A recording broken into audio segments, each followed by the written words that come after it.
Untuk nomor 4, ini diketahui keelektronegatifan klor lebih besar daripada brom, sehingga klor dapat mendesak brom menurut reaksi ini. Reaksinya jika delta HFNaCl itu negatif 411 dan delta HFNaBr negatif 360, maka delta H di atas adalah, nah ini ditanyakan delta H di atas, artinya adalah delta H reaksi ya.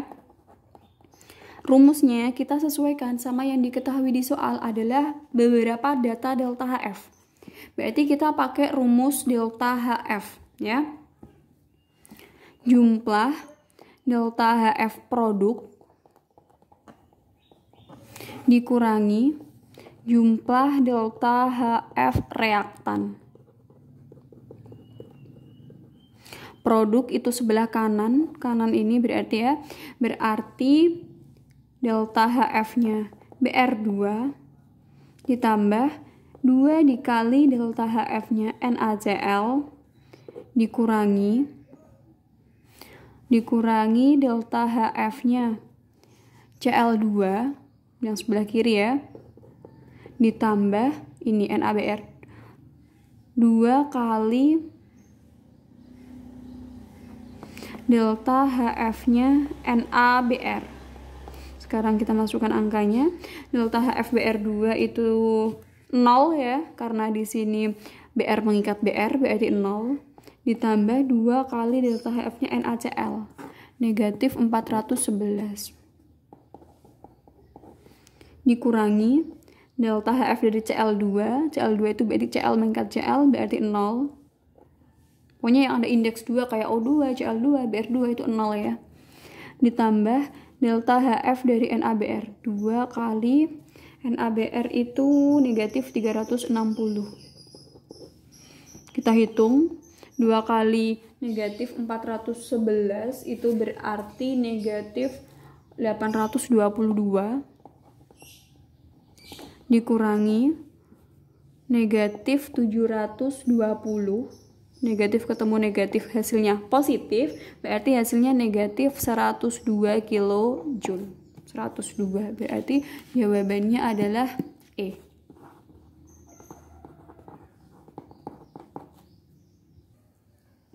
Nomor 5, diketahui beberapa data delta HF ini ya dari H2O, CO2, dan C2H2.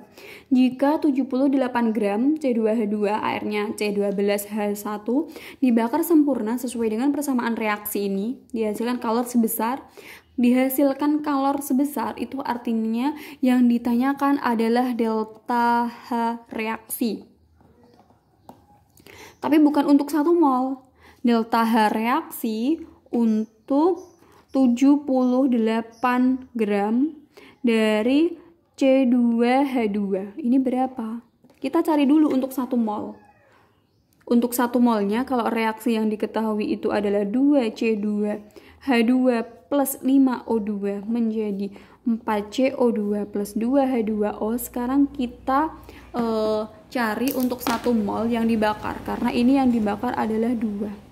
Kalau kita mau cari koef-nya 1, berarti dibagi 2 ya, semuanya dibagi 2. Jadinya C2H2 plus 5/2O2 menjadi 2CO2 plus H2O-nya.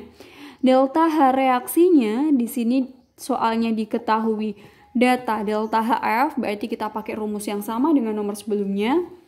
Jumlah delta HF produk dikurangi jumlah delta HF dari reaktan. Produknya itu ada 2 kali CO2, berarti 2 dikali delta HF CO2, ditambah H2O koefnya 1, berarti delta HF H2O, dikurangi reaktan. Reaktannya di sini ada C2H2 ya. Berarti delta HF C2H2 ditambah 5/2 dikali delta HF O2. Kita sekarang masukkan angkanya. Delta HF dari CO2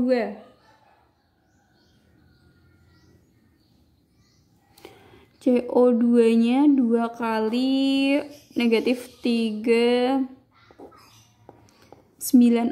ya, ditambah H2O-nya itu negatif 242 dikurangi delta HF C2H2 negatif 52 ditambah 0.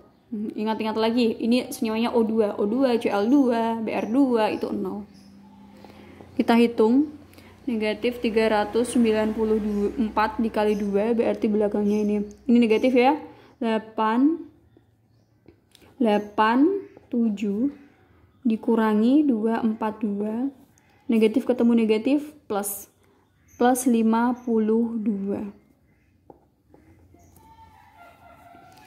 Berarti ini 10 masih 1, 13 masih 1, 10 negatif ditambah 52. Berarti hasilnya negatif 900. Berapa ini? Ini 52 ya, 30 berarti masih ada negatif 978 kilojoule per mol. Tapi yang diminta adalah untuk berapa tadi? 78 gram. Kita cari dulu molnya. Kan bukan 1 mol. Molnya kita pakai rumus.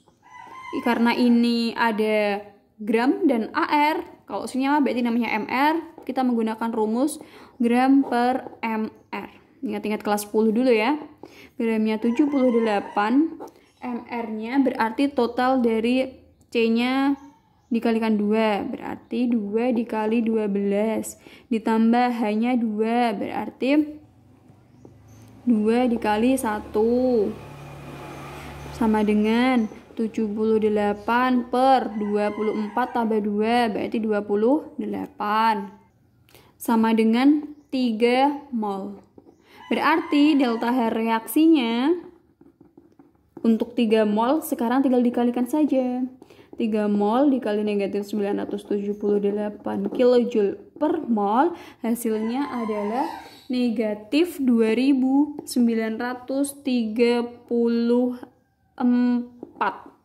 kilojoule. Kita lihat lagi soal. Di sini semuanya nggak ada yang negatif, semuanya positif. Kita ingat-ingat lagi. Negatif, materi di awal ya, kita ingat-ingat lagi materi di awal. Negatif itu artinya melepaskan kalor atau menghasilkan ya. Ini artinya dibacanya melepas atau menghasilkan. Karena di soal sudah ada kata-kata menghasilkan, jadinya nggak usah pakai tanda min gitu. Berarti jawabannya adalah yang E. Nomor 6, diketahui entalpi penguraian H2O dan H2O liquid dan H2O gas, atau ini air yang fasenya cair, kalau ini yang uap air. Berturut-turut adalah 286 kJ per mol dan 242 kJ per mol. Pada penguapan 3 gram air akan titik-titik. Berarti kita tulis dulu reaksinya. Ya. Atau kita tulis dulu yang diketahui. Delta H penguapan H2O yang liquid itu sama dengan 286 kJ per mol. Reaksinya berarti penguraian ya. Penguraian berarti delta HD. Kemudian delta HD yang H2O gas itu sama dengan 242 kJ per mol. Ingat-ingat lagi ya, penguraian. Penguraian itu lawan dari pembentukan. Berarti delta HD itu lawan dari delta HF. Kalau ini yang diketahui delta HF berarti kalau ini yang diketahui delta HD berarti kita bisa tentukan delta HF-nya. Berarti delta HF dari H2O liquid itu sama dengan negatif. Tinggal dibalik saja ya angkanya karena ini berkebalikan. Artinya tandanya dibalik. Negatif 286 kJ per mol. Sedangkan delta HF dari uap air yang fasenya gas itu berarti negatif 242 kilojoule per mol. Yang ditanya adalah penguapan 3 gram air yang ditanyakan. Penguapan, ingat lagi kalau misalkan ada gram, ada mr, berarti ini yang ditanyakan bukan 1 mol. Tapi berapa mol nanti kita cari. Penguapan, menguap itu dari fase cair menjadi fase gas. Kita tulis dulu reaksinya. H2O liquid menjadi H2O gas. Ini loh berapa delta H-nya untuk 3 gramnya. Karena di sini yang diketahui adalah data delta HF, berarti kita menggunakan rumus delta H reaksi sama dengan jumlah delta HF produk dikurangi jumlah delta HF reaktan. Produk itu yang di sebelah kanan ya. Berarti delta HF H2O yang gas dikurangi delta HF H2O yang liquid. Delta HF H2O yang gas itu tadi negatif 242 dikurangi negatif 286. Negatif ketemu negatif berarti hasilnya positif, sehingga didapatkan plus 44 kilojoule per mol. Tapi yang diminta untuk 3 gram, kita cari dulu molnya menggunakan rumus gram per mr. Gramnya adalah gram dari H2O yang di soal tadi sudah diketahui 3 gram. MR dari H2O itu H2O hanya 1 kali 2 ditambah O-nya 16.